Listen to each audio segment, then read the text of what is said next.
Beneath my feet right here in London, there is a railway that ran for 76 years. But nobody ever bought a ticket. Well, unless you count a stamp as a ticket. Because millions of people paid for a journey, it's just that they weren't the ones taking it. This railway wasn't built for people. It was built for something much smaller, letters and sometimes parcels. But why did London need an entire underground railway just to move mail? Okay, imagine living in Victorian London. You write a letter in the morning, invite someone to dinner that same evening. A few hours later, that person could have received it, written back, and sent you their reply. That sounds impossible today, but that was what life was like. Letters could be delivered to homes up to 12 times a day. But over the next few decades, London kept growing, and the post office ran into a problem. They had built a postal system that could move mail faster than the streets of London could handle.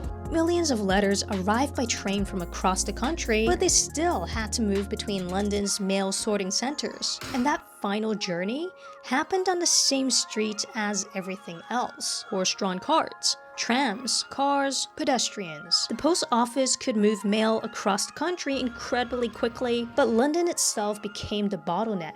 So they looked at what was already working well in London, the underground.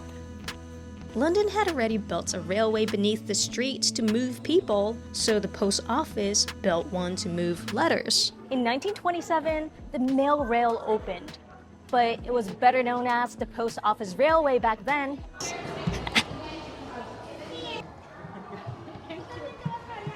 I can just about fit into one of these. And that says a lot about the size of these tunnels. And of course, the train is a modern replica built to let visitors experience the mail rail.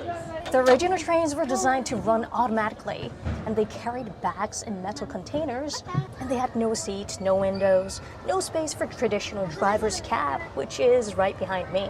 No, this wasn't the post office being cheap and cutting corners by building a miniature railway. I mean, they just needed trains to move letters and parcels. I'm Aisha, one of the mail rail drivers and your guide today.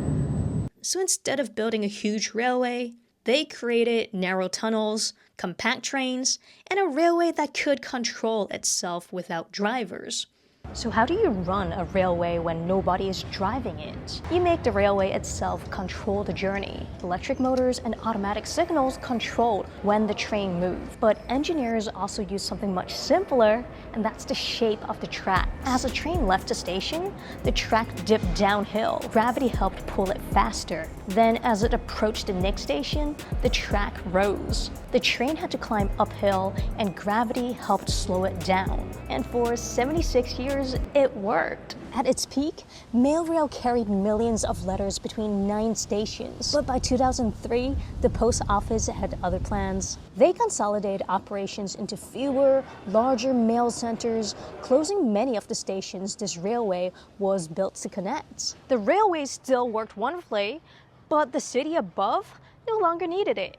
So on May 31st in 2003, the Post Office Railway carried its final letters. Today, the only major surviving operational postal site connected to the old network is Mount Pleasant, right next to where you can step back into this hidden world of subterranean London and ride the mail rail yourself. The mail rail is about almost 100 years old. It'll be from next year actually, yeah.